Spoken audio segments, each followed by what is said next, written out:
pure duration, that which consciousness perceives, must thus be reckoned among the so-called intensive magnitudes, if intensities can be called magnitudes. Strictly speaking, however, it is not a quantity, and as soon as we try to measure it, we unwittingly replace it by space. Time, as dealt with by the astronomer and the physicist, does indeed seem to be measurable and therefore homogeneous. But we find it extraordinarily difficult to think of duration in its original purity. This is due, no doubt, to the fact that we do not endure alone. External objects, it seems, endure as we do, and time, regarded from this point of view, has every appearance of a homogeneous medium. Not only do the moments of this duration seem to be external to one another, like bodies in space, but the movement perceived by our senses is the, so to speak, palpable sign of a homogeneous and measurable duration.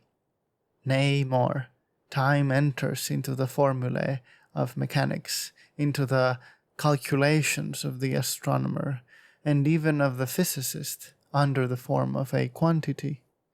We measure the velocity of a movement, implying that time itself is a magnitude.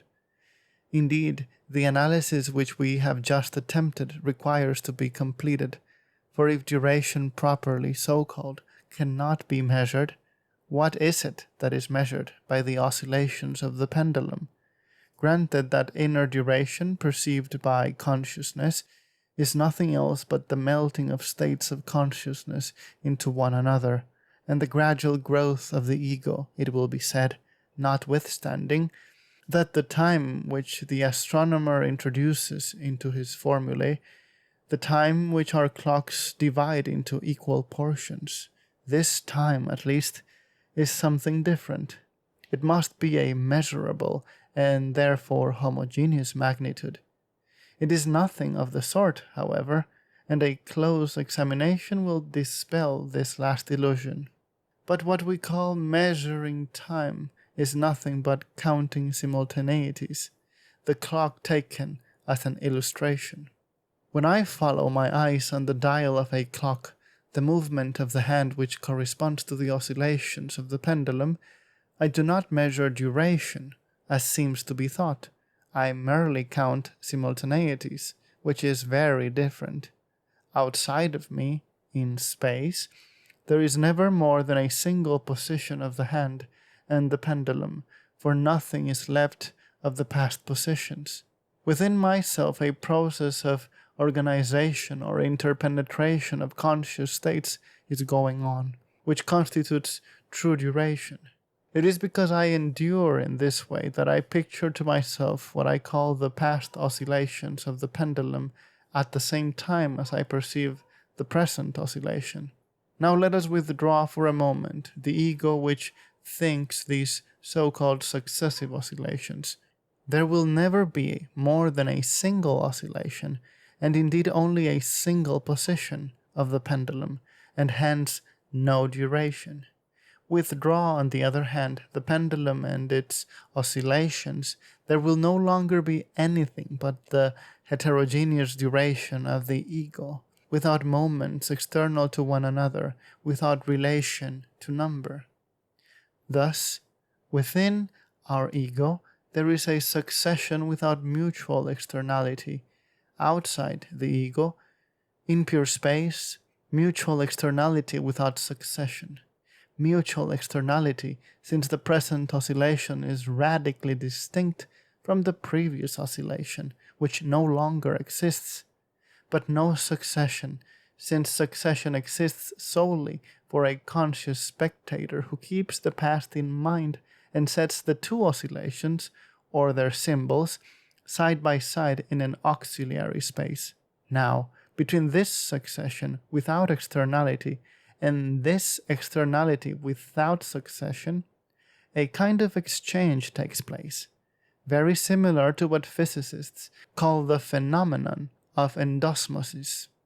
As the successive phases of our conscious life, although interpenetrating, correspond individually to an oscillation of the pendulum which occurs at the same time, and as, moreover, these oscillations are sharply distinguished from one another, we get into the habit of setting up the same distinction between the successive moments of our conscious life. The oscillations of the pendulum break it up, so to speak, into parts external to one another.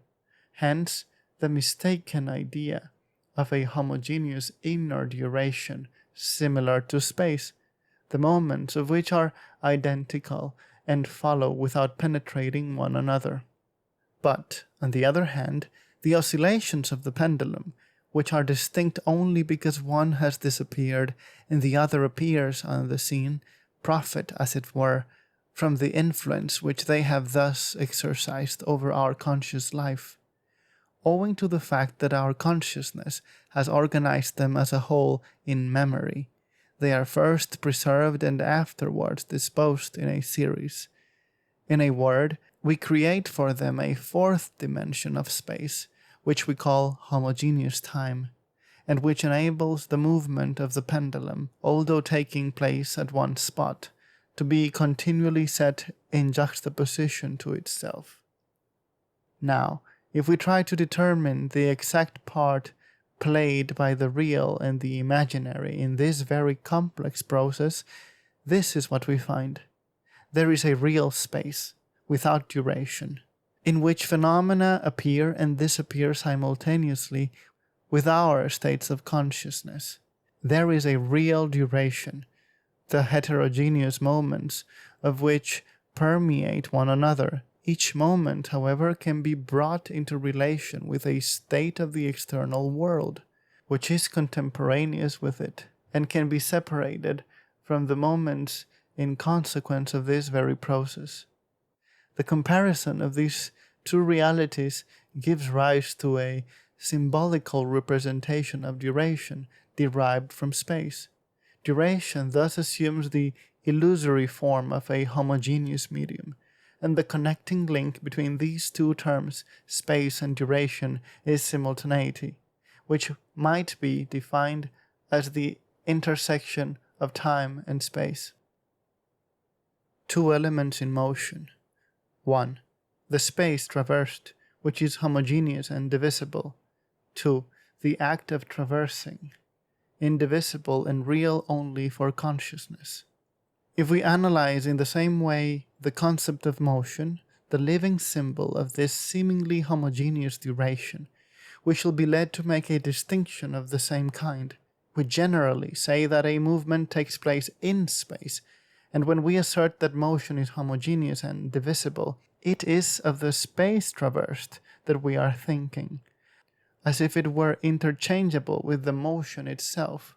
Now, if we reflect further, we shall see that the successive positions of the moving body really do occupy space, but that the process by which it passes from one position to the other, a process which occupies duration and which has no reality except for a conscious spectator, eludes space. We have to do here not with an object but with a progress, motion. Insofar as it is a passage from one point to another, is a mental synthesis, a psychic and therefore unextended process. Space contains only parts of space, and at whatever point of space we consider the moving body, we shall get only a position. If consciousness is aware of anything more than positions, the reason is that it keeps the successive positions in mind and synthesizes them.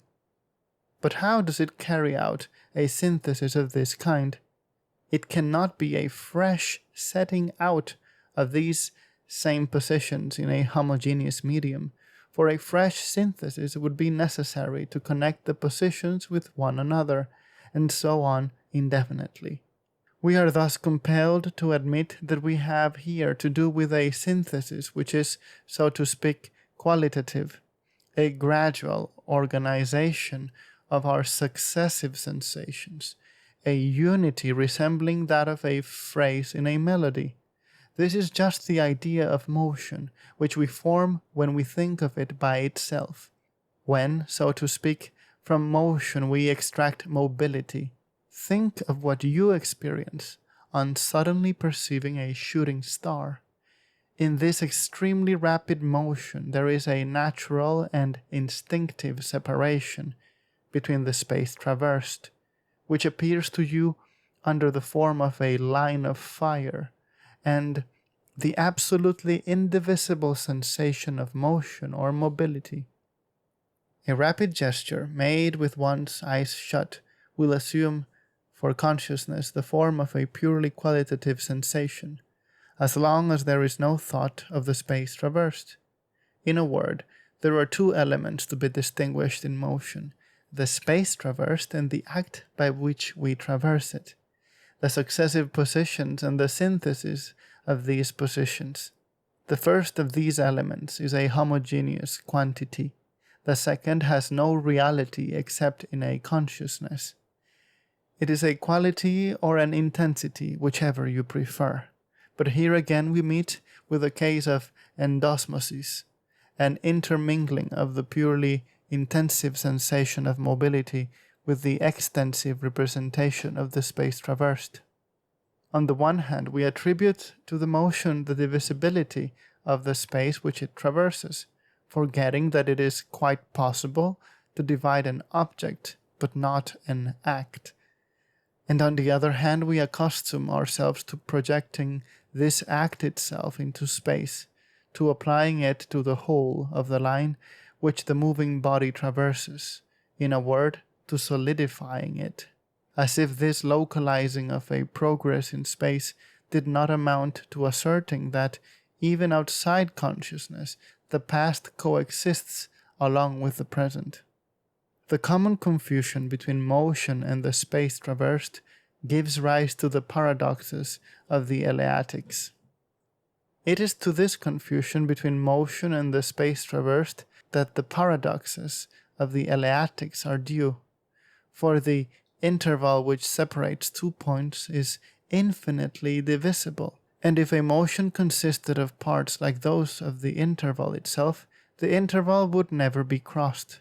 But the truth is that each of Achilles' steps is a simple indivisible act, and that after a given number of these acts, Achilles will have passed the tortoise. The mistake of the Eleatics arises from their identification of this series of acts, each of which is a definite kind and indivisible, with the homogeneous space which underlies them. As this space can be divided and put together again, according to any law whatever, they think they are justified in reconstructing Achilles' whole movement, not with Achilles' kind of step, but with the tortoise's kind. And in place of Achilles pursuing the tortoise, they really put two tortoises, regulated by each other, two tortoises which agree to make the same kind of steps or simultaneous acts, so as never to catch one another. Why does Achilles outstrip the tortoise? Because each of Achilles' steps and each of the tortoise's steps are indivisible acts insofar as they are movements, and are different magnitudes insofar as they are space. So that addition will soon give a greater length for the space traversed by Achilles than is obtained by adding together the space traversed by the tortoise and the handicap with which it started. This is what Zeno leaves out of account when he reconstructs the movements of Achilles according to the same law as the movement of the tortoise, forgetting that space alone can be divided and put together again in any way we like, and thus confusing space with motion. Hence we do not think it necessary to admit, even after the acute and profound analysis of a contemporary thinker, that the meeting of the two bodies implies a discrepancy between real and imaginary motion, between space in itself and indefinitely divisible space, between concrete time and abstract time. Why resort to a metaphysical hypothesis, however ingenious, about the nature of space, time, and motion, when immediate intuition shows us motion within duration and duration outside space. There is no need to assume a limit to the divisibility of concrete space. We can admit that it is infinitely divisible, provided that we make a distinction between the simultaneous positions of the two moving bodies, which are in fact in space, and their movements, which cannot occupy space, being duration rather than extent, quality and not quantity. To measure the velocity of a movement, as we shall see, is simply to ascertain a simultaneity. To introduce this velocity into calculations is simply to use a convenient means of anticipating a simultaneity. Thus, mathematics confines itself to its own province, as long as it is occupied with determining the simultaneous positions of Achilles and the tortoise at a given moment, or when it admits a priori that the two moving bodies meet at a point x, a meeting which is itself a simultaneity.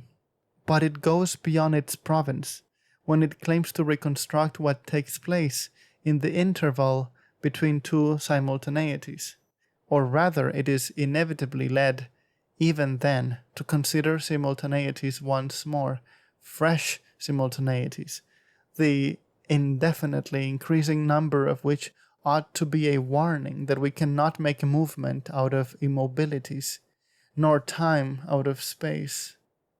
In short, just as nothing will be found homogeneous in duration, except a symbolical medium with no duration at all, namely space, in which simultaneities are set out in line, in the same way no homogeneous element will be found in motion, except that which least belongs to it, the traversed space, which is motionless. Since science has to eliminate duration from time and mobility from motion before it can deal with them. Now, just for this reason, science cannot deal with time and motion except on condition of first eliminating the essential and qualitative element of time, duration, and of motion, mobility. We may easily convince ourselves of this by examining the part played in astronomy and mechanics by considerations of time, motion, and velocity. Treatises on mechanics are careful to announce that they do not intend to define duration itself, but only the equality of two durations. Two intervals of time are equal when two identical bodies in identical conditions at the beginning of each of these intervals and subject to the same actions and influences of every kind have traversed the same space at the end of these intervals. In other words, we are to note the exact moment at which the motion begins, i.e., the coincidence of an external change with one of our psychic states. We are to note the moment at which the motion ends, that is to say, another simultaneity. Finally, we are to measure the space traversed, the only thing, in fact, which is really measurable. Hence, there is no question here of duration, but only of space and simultaneities.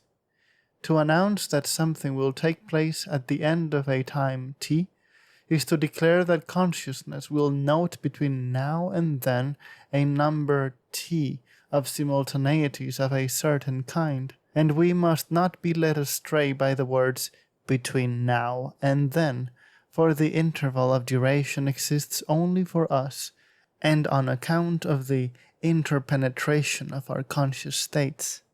Outside ourselves, we should find only space, and consequently nothing but simultaneities, of which we could not even say that they are objectively successive, since succession can only be thought through comparing the present with the past. That the interval of duration itself cannot be taken into account by science is proved by the fact that if all the motions of the universe took place twice or thrice as quickly, there would be nothing to alter either in our formulae or in the figures which are to be found in them. Consciousness would have an indefinable and as it were qualitative impression of the change, but the change would not make itself felt outside consciousness, since the same number of simultaneities would go on taking place in space.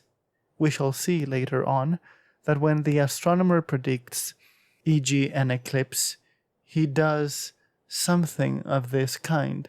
He shortens infinitely the intervals of duration, as these do not count for science, and thus perceives in a very short time, a few seconds at the most, a succession of simultaneities which may take up several centuries for the concrete consciousness, compelled to live through the intervals instead of merely counting their extremities.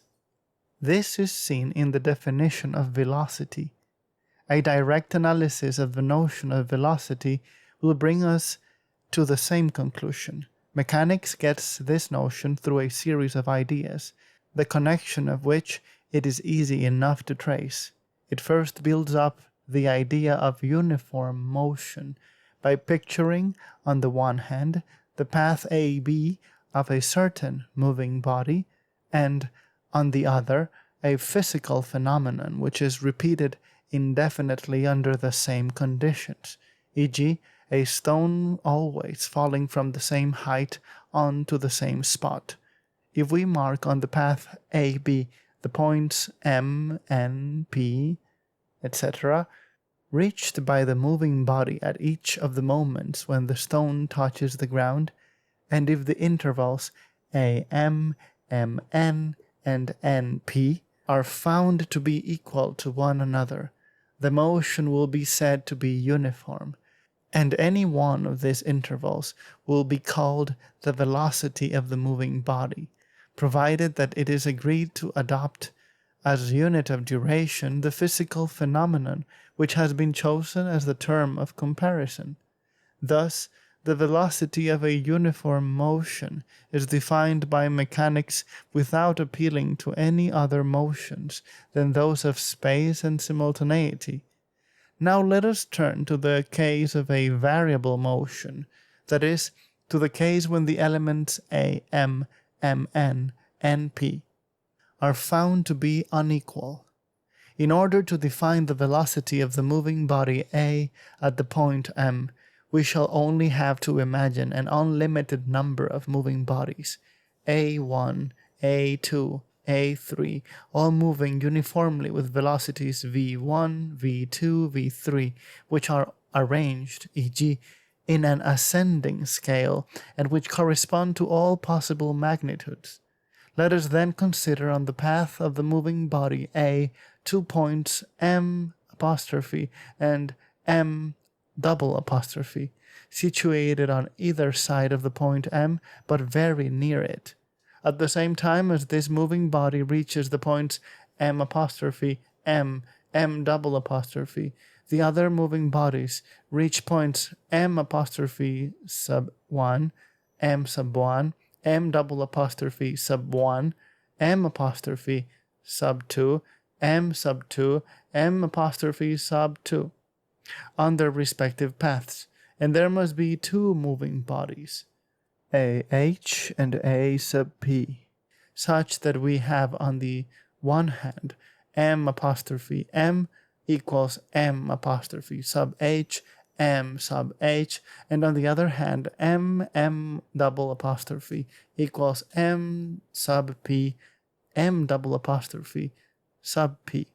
We shall then agree to say that the velocity of the moving body A at the point M lies between v sub H and v sub P, but nothing prevents our assuming that the points M' and M' are still nearer than the point M, and it will be necessary to replace v sub H and v sub P by two fresh velocities, v sub I and v sub N, the one greater than v sub H and the other less than v sub P. And in proportion as we reduce the two intervals, M' and M', we shall lessen the difference between the velocities of the uniform corresponding movements. Now, the two intervals being capable of decreasing right down to zero, there evidently exists between v sub I and v sub n a certain velocity v sub m, such that the difference between this velocity and v sub h, v sub I, on the one hand, and v sub p, v sub n on the other, can become smaller than any given quantity. It is this common limit v sub m which we shall call the velocity of the moving body A at the point M. Now, in this analysis of variable motion, as in that of uniform motion, it is a question only of spaces once traversed and of simultaneous positions once reached. We were thus justified in saying that, while all the mechanics retains of time is simultaneity, all that it retains of motion itself, restricted as it is to a measurement of motion, is immobility. Mechanics deals with equations, which express something finished, and not processes, such as duration and motion. This result might have been foreseen by noticing that mechanics necessarily deals with equations, and that an algebraic equation always expresses something already done. Now, it is of the very essence of duration and motion, as they appear to our consciousness, to be something that is unceasingly being done. Thus, algebra can represent the results gained at a certain moment of duration and the positions occupied by a certain moving body in space, but not duration and motion themselves. Mathematics may, indeed, increase the number of simultaneities and positions which it takes into consideration by making the intervals very small. It may even, by using the differential instead of the difference, show that it is possible to increase without limit the number of these intervals of duration. Nevertheless, however small the interval is supposed to be, it is the extremity of the interval at which mathematics always places itself. As for the interval itself, as for the duration and the motion, they are necessarily left out of the equation. The reason is that duration and motion are mental syntheses, and not objects. That, although the moving body occupies, one after the other, points on a line, motion itself has nothing to do with a line. And finally that, although the positions occupied by the moving body vary with the different moments of duration, though it even creates distinct moments by the mere fact of occupying different positions, duration properly so called has no moments which are identical or external to one another, being essentially heterogeneous, continuous, and with no analogy to number. Conclusion. Space alone is homogeneous. Duration and succession belong not to the external world, but to the conscious mind. It follows from this analysis that space alone is homogeneous, that objects in space form a discrete multiplicity, and that every discrete multiplicity is got by a process of unfolding in space. It also follows that there is neither duration nor even succession in space. If we give to these words the meaning in which consciousness takes them, each of the so-called successive states of the external world exists alone. Their multiplicity is real only for a consciousness that can first retain them and then set them side by side by externalizing them in relation to one another. If it retains them, it is because these distinct states of the external world give rise to states of consciousness which permeate one another, imperceptibly organize themselves into a whole, and bind the past to the present by this very process of connection. If it externalizes them in relation to one another, the reason is that thinking of their radical distinctness, the one having ceased to be when the other appears on the scene, it perceives them under the form of a discrete multiplicity, which amounts to setting them out in line, in the space in which each of them existed separately. The space employed for this purpose is just that which is called homogeneous time. Two kinds of multiplicity, two senses of the word distinguish, the one qualitative and the other quantitative. But another conclusion results from this analysis, namely, that the multiplicity of conscious states, regarded in its original purity, is not at all like the discrete multiplicity which goes to form a number. In such a case there is, as we said, a qualitative multiplicity. In short, we must admit two kinds of multiplicity, two possible senses of the word distinguish, two conceptions, the one qualitative and the other quantitative, of the difference between same and other. Sometimes this multiplicity, this distinctness, this heterogeneity contains number only potentially, as Aristotle would have said. Consciousness, then, makes a qualitative discrimination without any further thought of counting the qualities or even of distinguishing them as several. In such a case we have multiplicity without quantity. Sometimes, on the other hand, it is a question of a multiplicity of terms which are counted or which are conceived as capable of being counted. But we think then of the possibility of externalizing them in relation to one another. We set them out in space. Unfortunately, we are so accustomed to illustrate one of these two meanings of the same word by the other, that even to perceive the one in the other, that we find it extraordinarily difficult to distinguish between them, or at least to express this distinction in words. Thus, I said that several conscious states are organized into a whole, permeate one another, gradually gain a richer content, and might thus give anyone ignorant of space the feeling of pure duration. But the very use of the word several shows that I have already isolated these states, externalized them in relation to one another, and, in a word, set them side by side. Thus, by the very language which I was compelled to use, I betrayed the deeply ingrained habit of setting out time in space. From this spatial setting out, already accomplished, we are compelled to borrow the terms which we use to describe the state of a mind which has not yet accomplished it. These terms are thus misleading from the very beginning, and the idea of multiplicity without relation to number or space, although clear for pure reflective thought, cannot be translated into the language of common sense.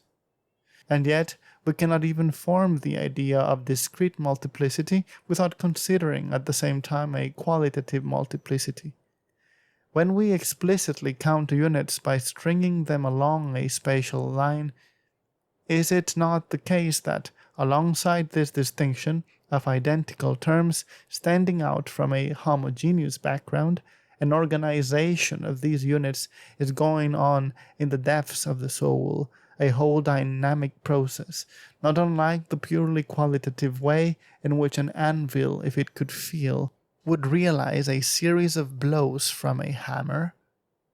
In this sense, we might almost say that the numbers in daily use have each their emotional equivalent. Tradesmen are well aware of it, and instead of indicating the price of an object by a round number of shillings, they will mark the next smaller number, leaving themselves to insert afterwards a sufficient number of pence and farthings. In a word, the process by which we count units and make them into a discrete multiplicity has two sides. On the one hand, we assume that they are identical, which is conceivable only on condition that these units are ranged alongside each other in a homogeneous medium. But on the other hand, the third unit, for example, we added to the other two alters the nature, the appearance, and, as it were, the rhythm of the whole. Without this interpenetration and this, so to speak, qualitative progress, no addition would be possible. Hence, it is through the quality of quantity that we form the idea of quantity without quality. Our successive sensations are regarded as mutually external, like their objective causes, and this reacts on our deeper psychic life.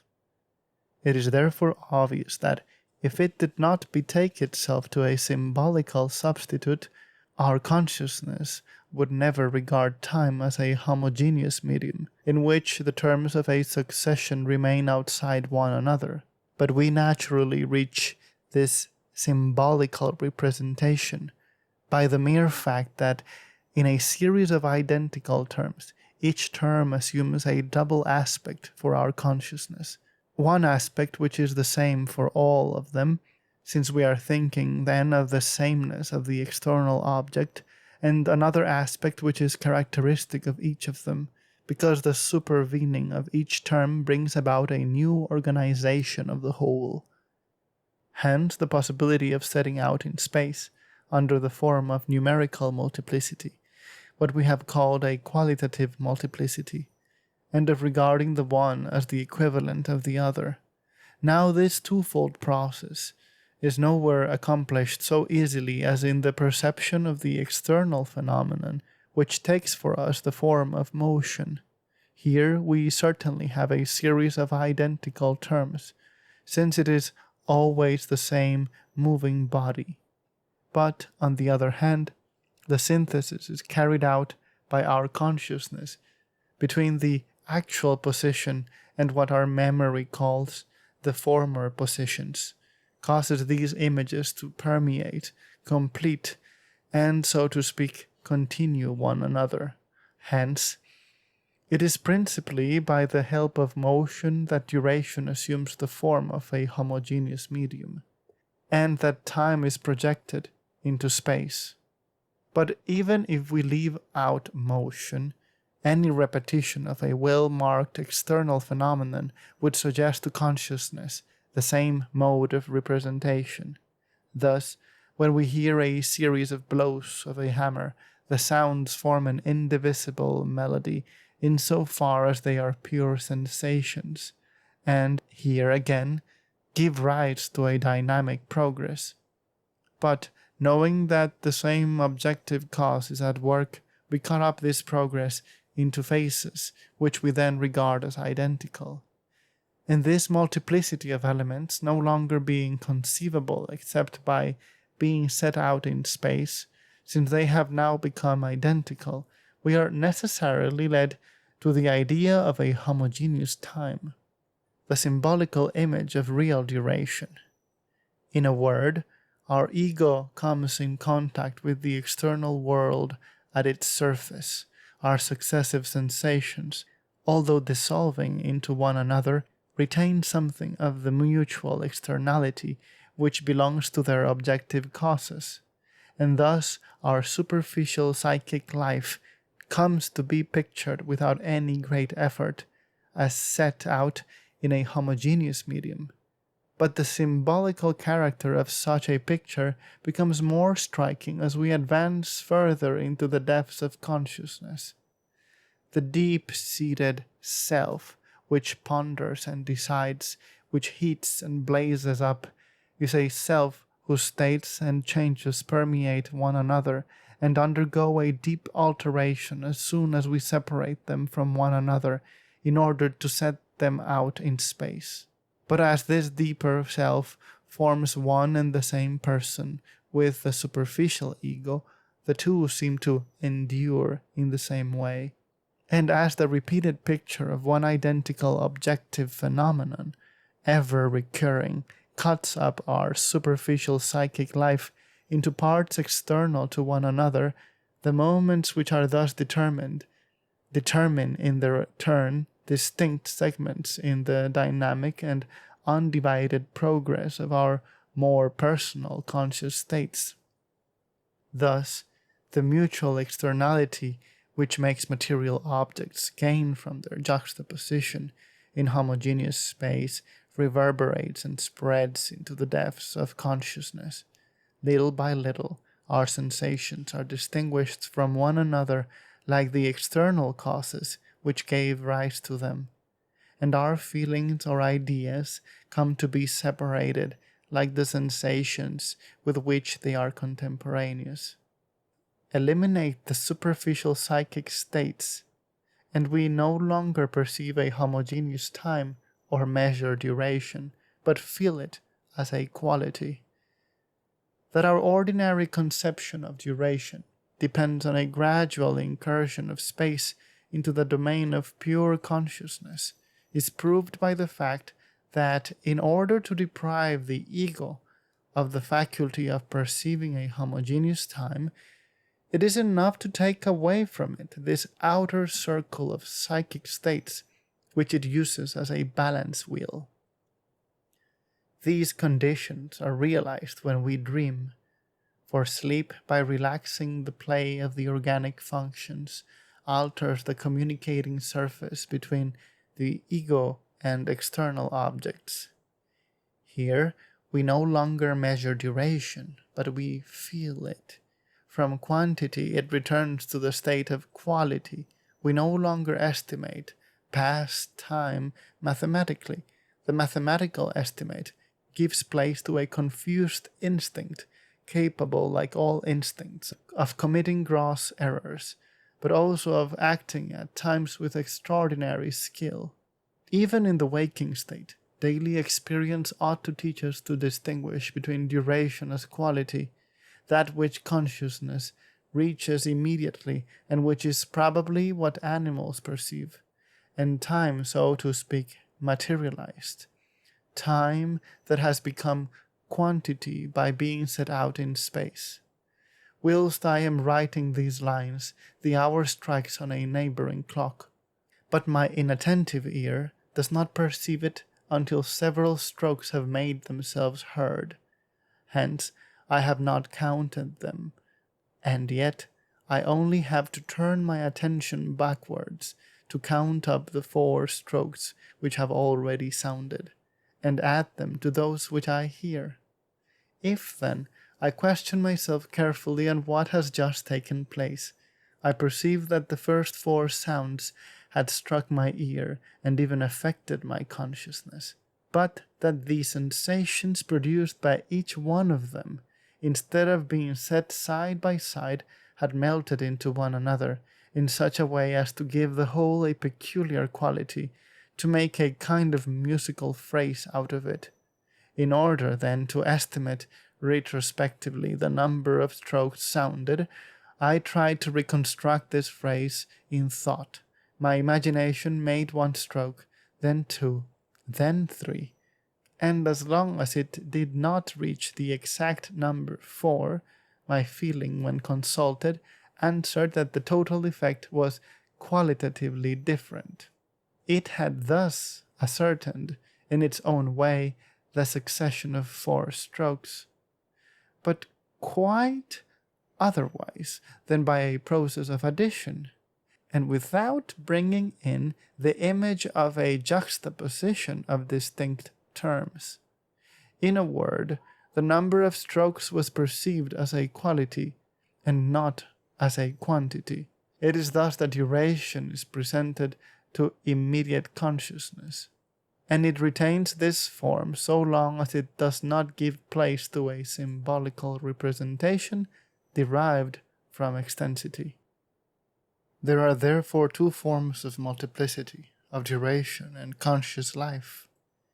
We should therefore distinguish 2 forms of multiplicity, 2 very different ways of regarding duration, 2 aspects of conscious life. Below homogeneous duration, which is the extensive symbol of true duration, a close psychological analysis distinguishes a duration whose heterogeneous moments permeate one another. Below the numerical multiplicity of conscious states, a qualitative multiplicity. Below the self with well-defined states, a self in which succeeding each other means melting into one another and forming an organic whole. But we are generally content with the first, i.e., with the shadow of the self projected into homogeneous space. Consciousness, goaded by an insatiable desire to separate, substitutes the symbol for the reality, or perceives the reality only through the symbol. As the self, thus refracted and thereby broken to pieces, is much better adapted to the requirements of social life in general and language in particular, consciousness prefers it and gradually loses sight of the fundamental self. Two aspects of our conscious states. In order to recover this fundamental self, as the unsophisticated consciousness would perceive it, a vigorous effort of analysis is necessary, which will isolate the fluid inner states from their image, first refracted, then solidified in homogeneous space. In other words, our perceptions, sensations, emotions, and ideas occur under two aspects. The one clear and precise, but impersonal. The other confused, ever-changing, and inexpressible, because language cannot get hold of it without arresting its mobility or fit it into its commonplace forms, without making it into public property. If we have been led to distinguish two forms of multiplicity, two forms of duration, we must expect each conscious state, taken by itself, to assume a different aspect according as we consider it within a discrete multiplicity or a confused multiplicity, in the time as quality in which it is produced, or in the time as quantity into which it is projected. One of which is due to the solidifying influence of external objects and language on our constantly changing feelings. When, e.g., I take my first walk in a town in which I am going to live, my environment produces on me two impressions at the same time, one of which is destined to last, while the other will constantly change. Every day I perceive the same houses, and as I know that they are the same objects, I always call them by the same name, and I also fancy that they always look the same to me. But if I recur, at the end of a sufficiently long period, to the impression which I experienced during the first few years, I am surprised at the remarkable, inexplicable, and indeed inexpressible change which has taken place. It seems that these objects, continually perceived by me and constantly impressing themselves on my mind, have ended by borrowing from me something of my own conscious existence. Like myself, they have lived, and like myself, they have grown old. This is not a mere illusion, for if today's impression were absolutely identical with that of yesterday, what difference would there be between perceiving and recognizing, between learning and remembering? Yet this difference escapes the attention of most of us. We shall hardly perceive it unless we are warned of it and then carefully look into ourselves. The reason is that our outer and, so to speak, social life is more practically important to us than our inner and individual existence. We instinctively tend to solidify our impressions in order to express them in language. Hence, we confuse the feeling itself, which is in a perpetual state of becoming, with its permanent external object, and especially with the word which expresses this object. In the same way as the fleeting duration of our ego is fixed by its protection in homogeneous space, our constantly changing impressions, wrapping themselves round the external object which is their cause, take on its definite outlines and its immobility. How language gives a fixed form to fleeting sensations. Our simple sensations, taken in their natural state, are still more fleeting. Such and such a flavor, such and such a scent, pleased me when I was a child, though I dislike them today. Yet I still give the same name to the sensation experienced, and I speak as if only my taste had changed, whilst the scent and the flavor have remained the same. Thus I again solidify the sensation, and when its changeableness becomes so obvious that I cannot help recognizing it, I abstract this changeableness to give it a name of its own and solidify it in the shape of a taste. But in reality, there are neither identical sensations nor multiple tastes. For sensations and tastes seem to me to be objects as soon as I isolate and name them. And in the human soul, there are only processes. What I ought to say is that every sensation is altered by repetition, and that if it does not seem to me to change from day to day, it is because I perceive it through the object which is its cause, through the word which translates it. This influence of language on sensation is deeper than is usually thought. Not only does language make us believe in the unchangeableness of our sensations, but it will sometimes deceive us as to the nature of the sensation felt. Thus, when I partake of a dish that is supposed to be exquisite, the name which it bears, suggestive of the approval given to it, comes between my sensation and my consciousness. I may believe that the flavor pleases me when a slight effort of attention would prove the contrary. In short, the word with well-defined outlines, the rough and ready word, which stores up the stable, common, and consequently impersonal element in the impressions of mankind, overwhelms or at least covers over the delicate and fugitive impressions of our individual consciousness. To maintain the struggle on equal terms, the latter ought to express themselves in precise words, but these words, as soon as they were formed, would turn against the sensation which gave birth to them, and, invented to show that the sensation is unstable, they would impose on it their own stability. How analysis and description distort the feelings. This overwhelming of the immediate consciousness is nowhere so striking as in the case of our feelings. A violent love or a deep melancholy takes possession of our soul. Here we feel 1,000 different elements which dissolve into and permeate one another without any precise outlines, without the least tendency to externalize themselves in relation to one another, hence their originality. We distort them as soon as we distinguish a numerical multiplicity in their confused mass. What will it be, then, when we set them out, isolated from one another, in this homogeneous medium, which may be called either time or space, whichever you prefer? A moment ago each of them was borrowing an indefinable color from its surroundings. Now we have it colorless and ready to accept a name. The feeling itself is a being which lives and develops and is therefore constantly changing.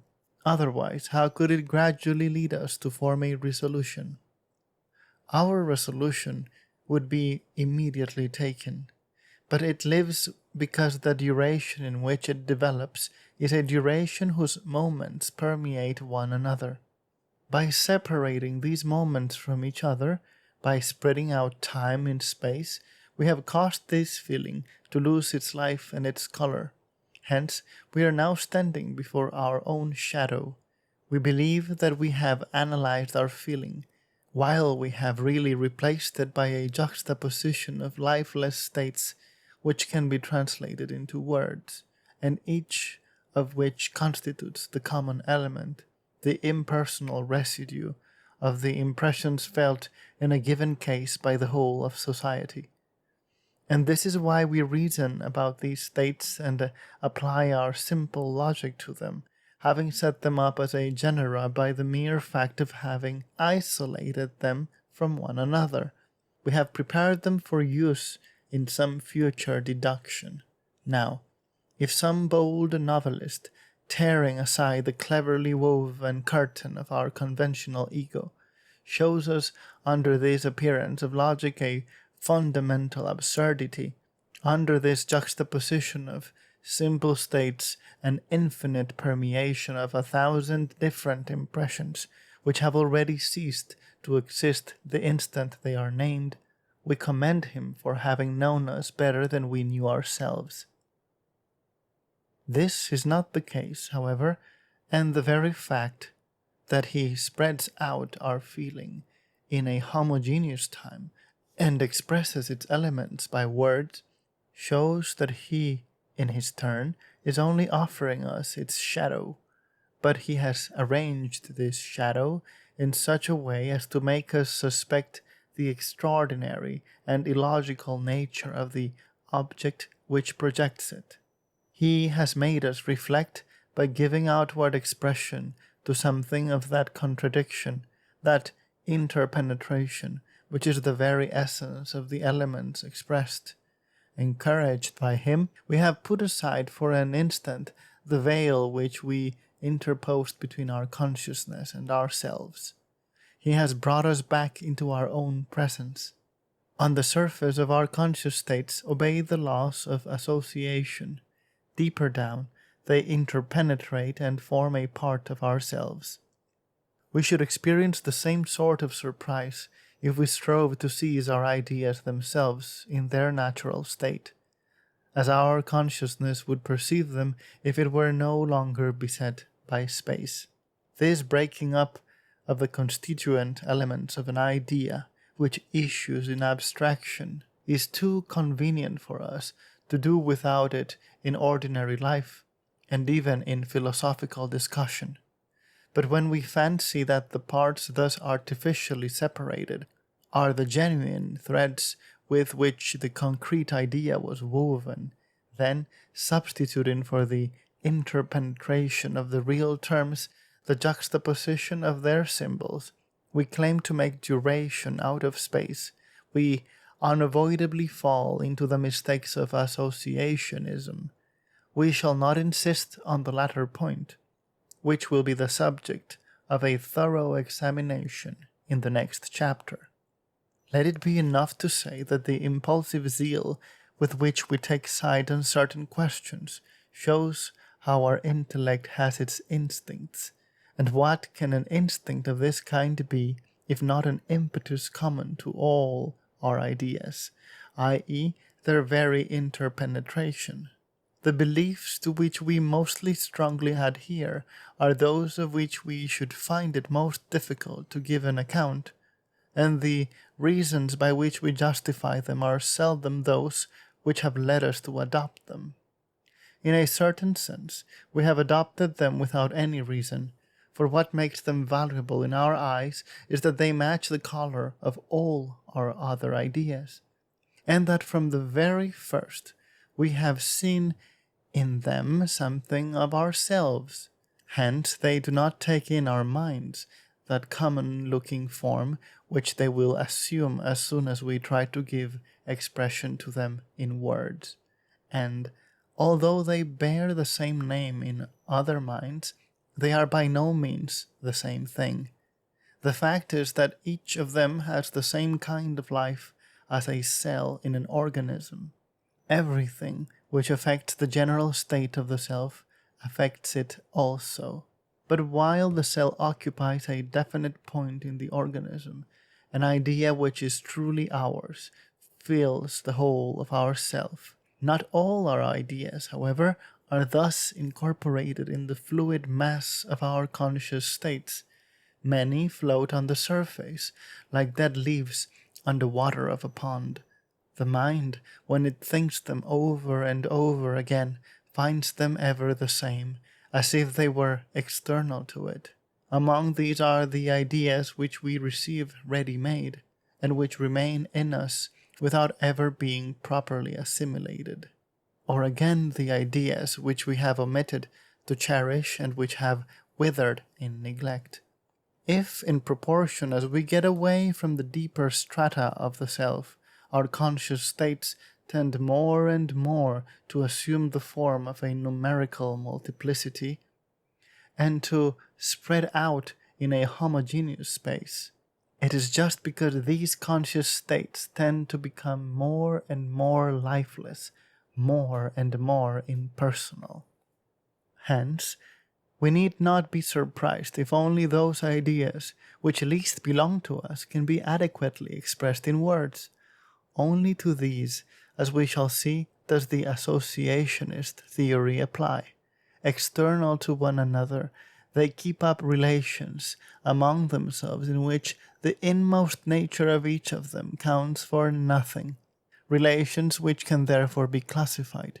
It may thus be said that they are associated by contiguity or for some logical reason, but if, digging below the surface of contact between the self and external objects, we penetrate into the depths of the organized and living intelligence, we shall witness the joining together, or rather the blending of many ideas, which, when once dissociated, seem to exclude one another as logically contradictory terms. The strangest dreams, in which two images overlie one another and show us at the same time two different persons, who yet make only one, will hardly give us an idea of the interweaving of concepts which goes on when we are awake. The imagination of the dreamer, cut off from the external world, imitates with mere images and parodies in its own way the process which constantly goes on with regard to ideas in the deeper regions of the intellectual life. By separating our conscious states, we promote social life, but raise problems soluble only by recourse to the concrete and living self. Thus may be verified, thus too will be illustrated by a further study of deep-seated psychic phenomena, the principle from which we started. Conscious life displays two aspects, according as we perceive it, directly or by refraction through space. Considering in themselves, the deep-seated conscious states have no relation to quantity. They are pure quality. They intermingle in such a way that we cannot tell whether they are one or several, nor even examine them from this point of view without at once altering their nature. The duration which they thus create is a duration whose moments do not constitute a numerical multiplicity. To characterize these moments by saying that they encroach on one another would still be to distinguish them. If each of us lived a purely individual life, if there were neither society nor language, would our consciousness grasp the series of inner states in this unbroken form? Undoubtedly, it would not quite succeed, because we should still retain the idea of a homogeneous space, in which objects are sharply distinguished from one another, and because it is too convenient to set out in such a medium the somewhat cloudy states which first attract the attention of consciousness, in order to resolve them into simpler terms. But mark that the intuition of a homogeneous space is already a step toward social life. Probably animals do not picture themselves beside their sensations as we do, an external world quite distinct from themselves, which is the common property of all conscious beings. Our tendency to form a clear picture of this externality of things and the homogeneity of their medium is the same as the impulse which leads us to live in common and to speak. But in proportion as the conditions of social life are more completely realized, the current which carries our conscious states from within outwards is strengthened. Little by little, these states are made into objects or things. They break off not only from one another, but from ourselves. Henceforth, we no longer perceive them except in the homogeneous medium in which we have set their image. and through the word which lends them its commonplace color. Thus, a second self is formed which obscures the first, a self whose existence is made up of distinct moments, whose states are separated from one another and easily expressed in words. I do not mean here to split up the personality, nor to bring back in another form the numerical multiplicity which I shut out at the beginning. It is the same self which perceives distinct states at first, and which, by afterwards concentrating its attention, will see these states melt into one another like the crystals of a snowflake when touched for some time with the finger. And, in truth, for the sake of language, the self has everything to gain by not bringing back confusion where order reigns, and in not upsetting this ingenious arrangement of almost impersonal states by which it has ceased to form a kingdom within a kingdom, an inner life with well-distinguished moments and with clearly characterized states will answer better the requirements of social life. Indeed, a superficial psychology may be content with describing it without thereby falling into error, on condition, however, that it restricts itself to the study of what has taken place and leaves out what is going on. But if, passing from statics to dynamics, this psychology claims to reason about things, in the making as it reasoned about things made, if it offers us the concrete and living self as an association of terms which are distinct from one another and are set side by side in a homogeneous medium, it will see difficulty after difficulty rising in its path, and these difficulties will multiply the greater the efforts it makes to overcome them, for all its efforts will only bring into clearer light the absurdity of the fundamental hypothesis by which it spreads out time in space and puts succession at the very center of simultaneity. We shall see that the contradictions implied in the problems of causality, freedom, personality spring from no other source, and that if we wish to get rid of them, we have only to go back to the real and concrete self and give up its symbolical substitute.